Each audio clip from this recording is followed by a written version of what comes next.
Let's bring in Newt Gingrich, former Speaker of the House, Fox News contributor, author of Trump's America. He joins us right now. Mr. Speaker, good morning to you. Good morning. Good morning. Okay, so when last we left, the president was on the verge of reopening the government. Now he's given 3 weeks for this conference committee of 17 lawmakers, about half Republicans, half Democrats, to come up with a big deal. Will you just explain, as Speaker of the House, how this works? Because you got senators, you got congressmen, you've got Republicans, you got Democrats, you have Democrats in charge, but how do they get to yes? Well, you have to go around and gather votes. You start with an idea. You find out how many people will vote yes. You figure out how many are missing. You walk around again and say, okay, what do I need to do to get your vote? And you gradually accumulate enough votes. And you remember always that in the end, the president has to sign it. So it's a circular process. I remember at one point when we were negotiating with Clinton that Dick Armey and I were up all night negotiating with Leon Panetta, who was chief of staff at the time, and literally we were in a room for hour after hour after hour, and we finally came down to one last item, and the question was, were we exhausted enough to just say, yeah, let's just get it done. Now, the challenge you have here is if Pelosi is willing to guarantee a vote on the House floor, I think they can write something that'll pass the House. But if she insists that it be something she can support, I doubt if they can get anything done, because she's so frightened of her left wing that she can't concede anything the president wants. But as Speaker, she could schedule it and allow half the Democrats plus the Republicans to pass it.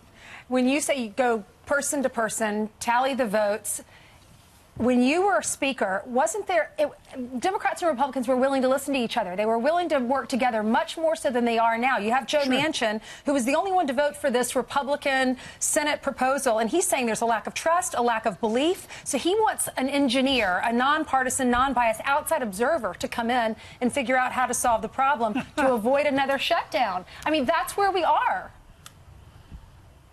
Look, I think these are adults. I think you can get them in a room.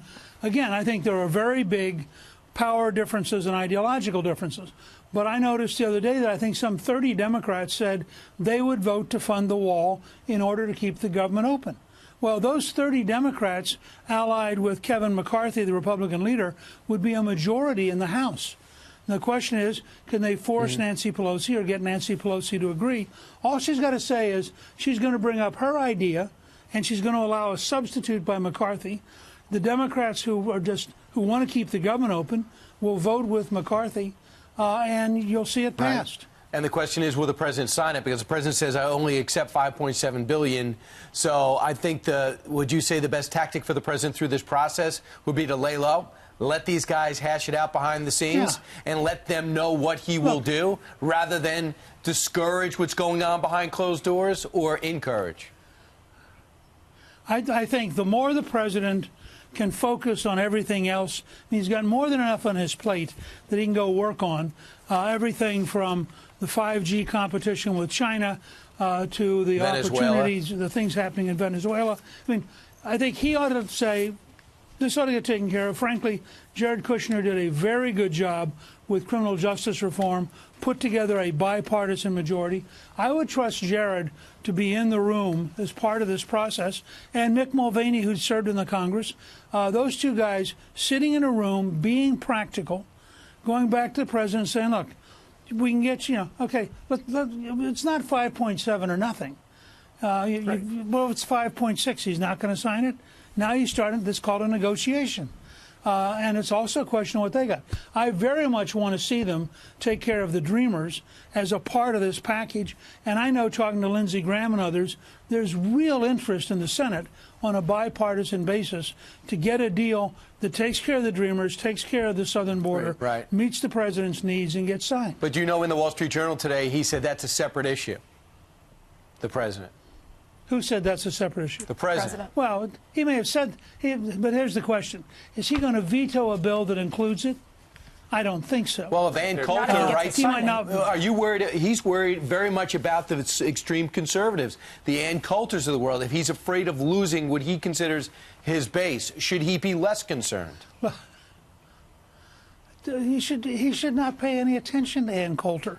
Ann Coulter has never run for office. She doesn't know anything about how you put a majority together. Right. She's off here in some fantasy land where she gets to be noisy, which helps her sell books.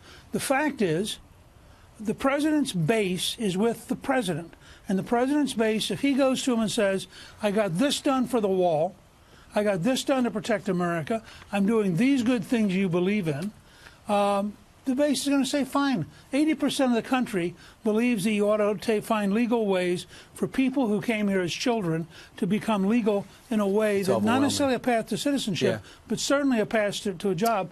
Sometimes you got to say to your base, hey, if you're really my base, you got to stick with me. Because you got to compromise in our system. Did anyone take 11th grade social studies? I always tell my most conservative friends, if you are a constitutional conservative, you by definition have to believe in compromise. The Founding Fathers wrote a machine designed to avoid dictatorship by making it so inefficient that you can barely get it to work.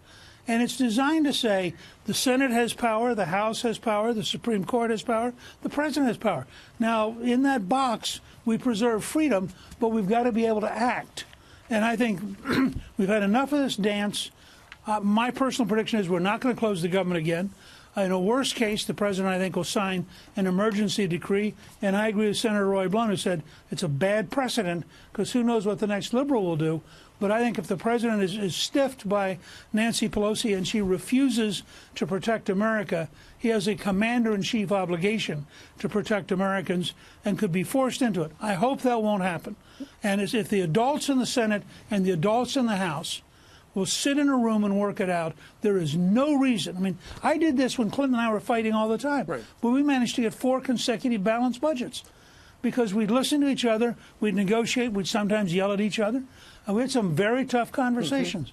But we always put America first and tried to figure out how to get to an American solution. Well, let's see if they do something big, as you have suggested. Speaking of big, already the roster of potential Democrats who would like to be president gotten a little bigger. Yesterday, Kamala Harris unveiled her campaign in front of the courthouse where she used to be a prosecutor. And Hillary Clinton now is telling apparently a couple of her friends that she hasn't ruled out running a third time. What do you make of these developments, Newt? Well, look, Kamala Harris is one of the people I thought is a real front runner, but I think she has to be very careful about Willie Brown, the former Speaker of the House, who is apparently not necessarily trying to help her campaign right now by describing her early career. So I think she may end up with some interesting things to answer. I frankly love the idea that we're about to have a Starbucks independent candidate for president. From President Trump's standpoint, the more independent candidates, the better. And frankly, if you watch what's going to happen to the Democrats, they're all going to run to the left. Yep. I mean, they're going to be so far out over here on the left by the time we get around to the election that it's going to be cloud cuckoo land. Free health care, free school, free preschool.